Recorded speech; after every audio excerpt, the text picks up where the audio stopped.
Good evening, everybody. Good evening. Welcome to the Sean Ferrell podcast. I am Sean Ferrell. God is great all the time. All the time, God is great. And let's not waste no time, shall we? Um, so this was a big story that was going around this week. Twitch, the former DJ for the Ellen DeGeneres show. He died by suicide at the age of 40. Leaves behind his wife, 3 kids. He left behind a suicide note alluding to the challenges he had faced in the past. There was also a report going around that he was having financial issues. There were reports that he lost like millions in, I believe, cryptocurrency, if I'm mistaken.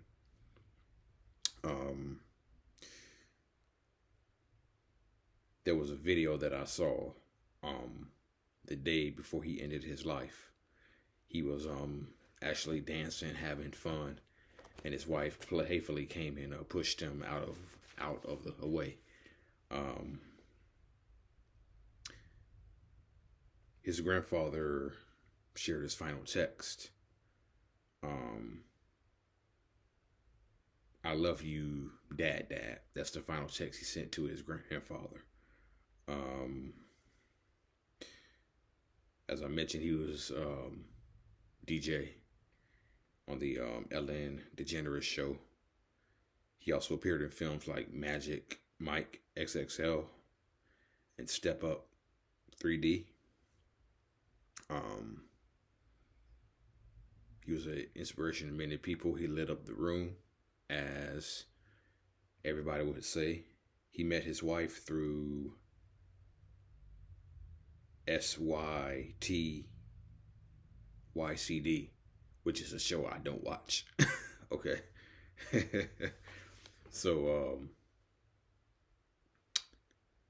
I don't watch I don't watch a lot of television outside of NFL football, But anyway, he met his wife through SYTYCD. He actually, I believe they actually had multiple shows, brand deals, projects, and he was actually a contestant on that show. So, contestant on that show in 2008. So, they were looking forward to a lot of things in 2023. So, they had a lot of good stuff coming up for the following year. And his wife knew that something wasn't right because he left unexpectedly. I believe he took a Uber to a hotel and ended his life there. And so Twitch was 40.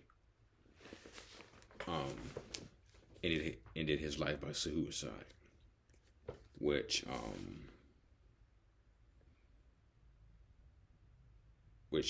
transitions or takes me into sort of the same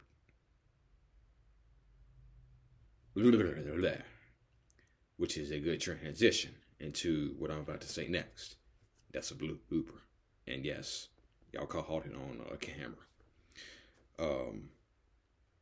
Suicide people sing, dance, laugh, love, have careers, a lot of money, yet they still feel lonely. Suicidal people are warehouse workers, warehouse managers, truck drivers, delivery drivers, UPS workers, in my case, fast food workers, college students. So, suicidal people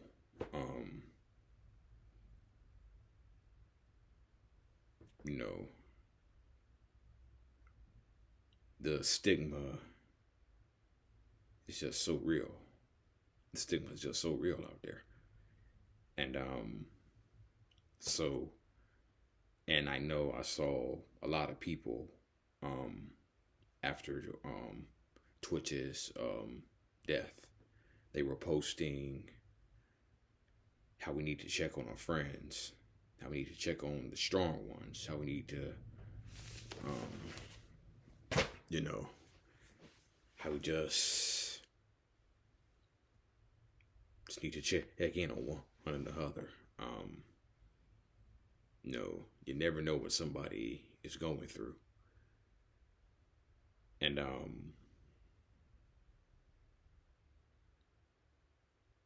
you can just have it all and just feel so lonely and just feel so lonely, which in response can actually trigger thoughts of hopelessness,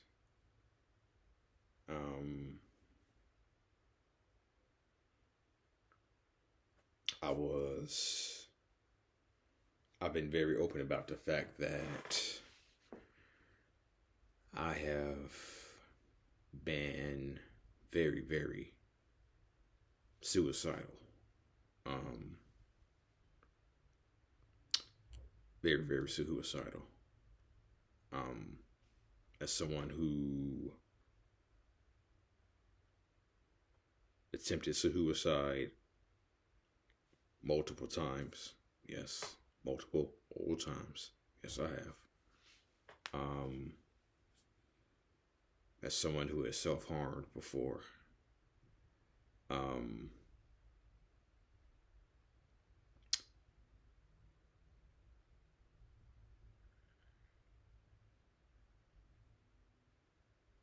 You know,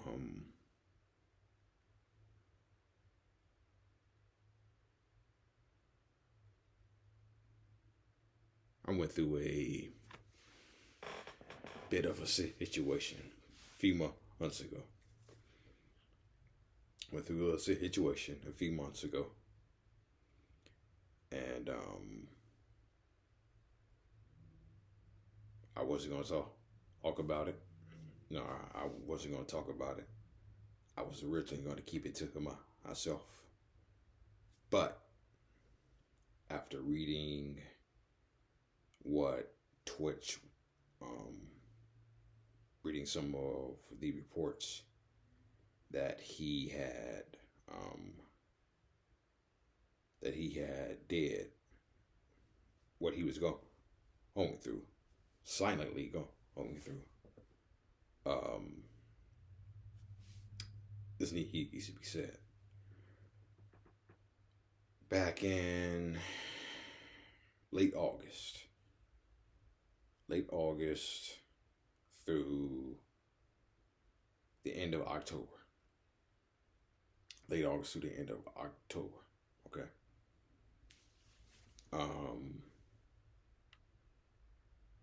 I was scammed.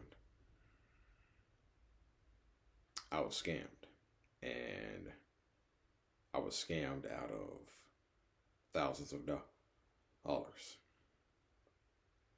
Not gonna name names. You know, but I was scammed. Lost thousands of dollars. And once that situation was over, suicide became a very real possibility for me again. Suicide was a very real possibility for me. And so, nobody knew who about it. Not my family. Nobody else, family, friends.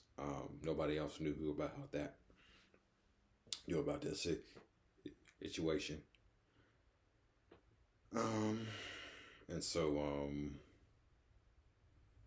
yeah, I was scammed out of thousands of dollars. And suicide became a very real possibility. Um, there was, when I look back on it, speaking to, and then talking to my counselor, um, there was, looking back on it, there was a ton of anger. Just looking back at that situation, there was a ton of anger I have now. Looking back at that, there was a ton of anger that I have right now. And so it still pops up from time to time. When I think about that, it still pops up from time to time, thinking about that. And so, yeah, so that situation was a very precarious, tense situation. And like I said, when it was all over,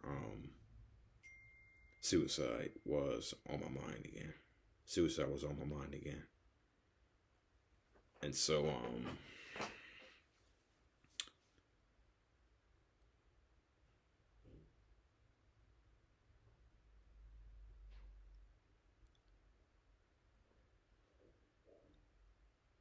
there are still times where,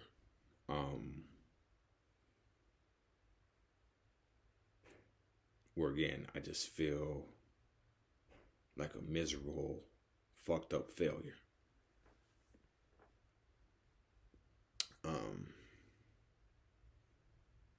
Finding myself questioning what is the point of life? What is the point of living? Why do I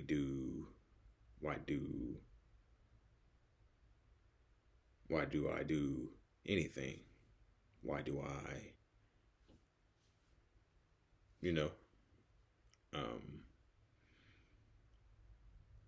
so there are times where I still question myself. There are times where I still question myself, as if to say, no, that'll never happen. That'll never happen. That'll never happen. So why don't you just go on ahead and just end it all right now? Yeah. Yeah. So, and,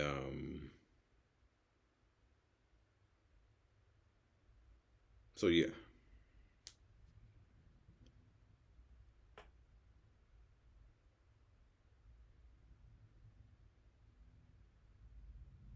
You can just have it.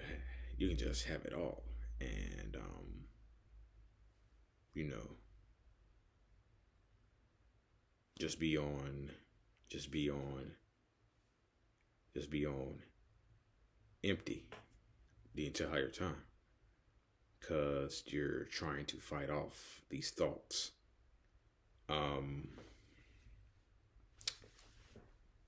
You're just trying to fight off these thoughts constantly, 24/7. You're trying to fight off these voices, in your mind that keep telling you that your coworkers will be better off without you. Your family would be better off without you. Your friends would be better off without you. To people you interact with every day,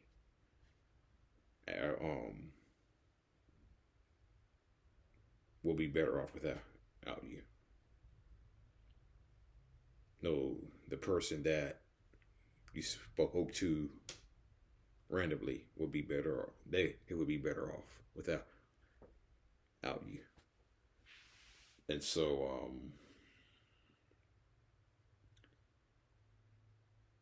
I saw a lot of posts about checking on friends, checking on your loved ones, in the event of Twitch's death. And so, um,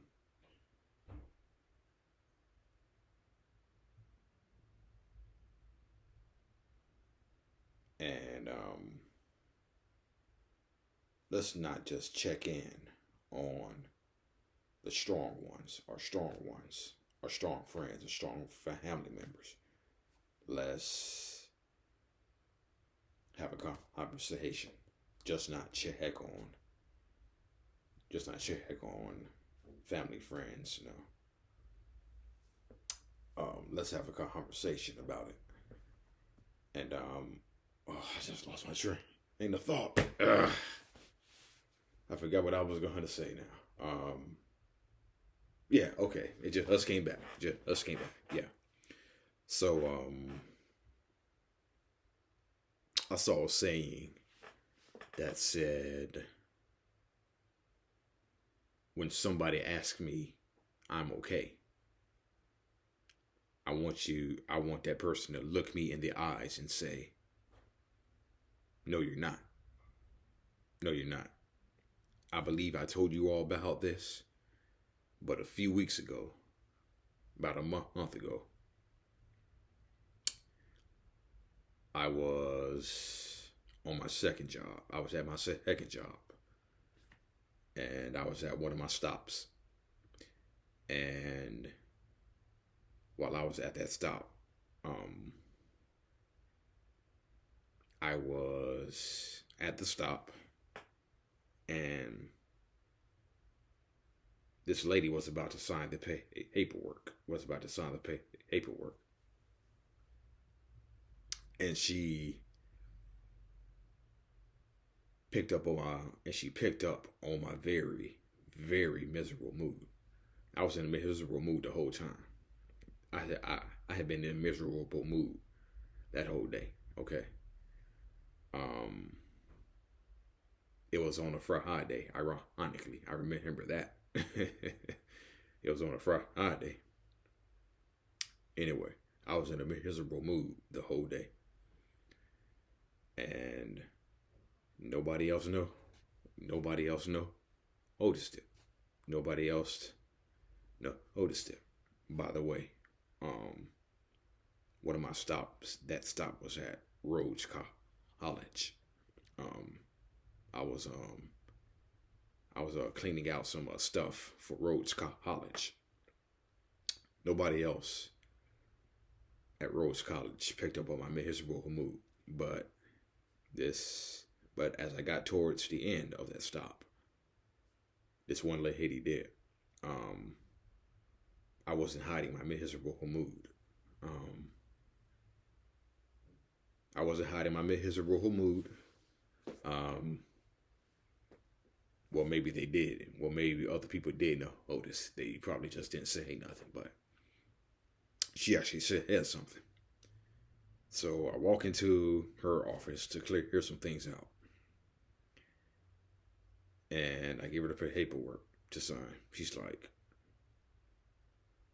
"Are you okay?" I'm like, yeah.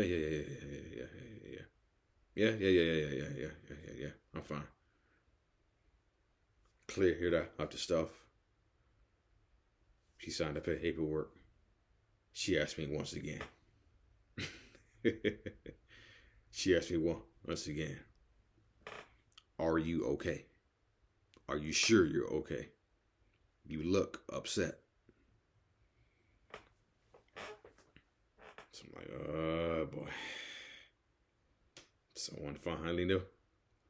Otis. Someone finally knew. Otis. I said, "I'm okay." She said, "You look like you're upset. You look like you're having a bad day. Are you having a bad day?"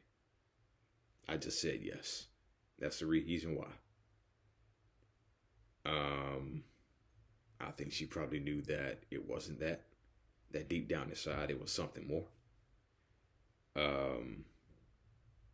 But yeah, that particular day I was miserable.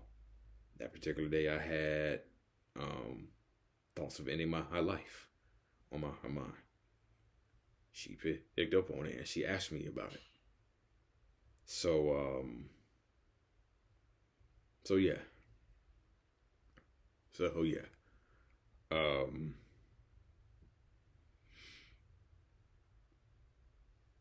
so yeah. Let's not check on. Let's just not limit it to check on family, friends, um, co-workers. Let's have a even more expanded discussion about mental health, suicide prevention, depression awareness. Let's have a wider conversation about that. And I think one of the things that has happened is that people are starting to become very aware that you got to check on certain people, especially people who have gone silent. Again, I've showed y'all this rock before, and I'm going to show it to you again. 988 Hope. As a person who volunteers on the 988 line, as a volunteer on the 988 line, there's always hope. You are not alone. You are loved, and you do matter. Your life matters. So, 988 Hope. Let's just not limit it to checking on family and friends. Let's have a broader, wider discussion. All right? Okay. That's what I wanted to say. I think I've said everything that I wanted to say. Before I go,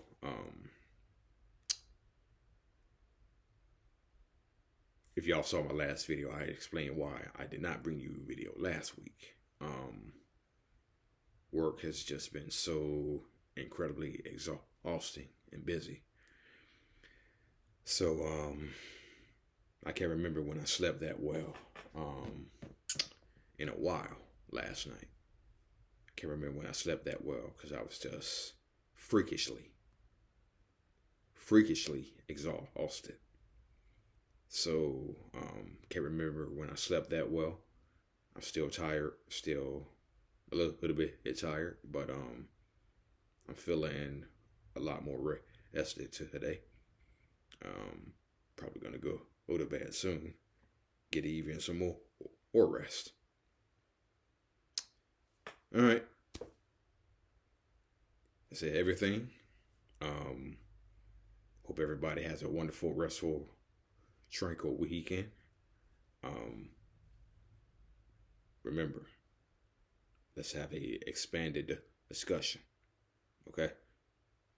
Let's have it. Peace out. God bless y'all.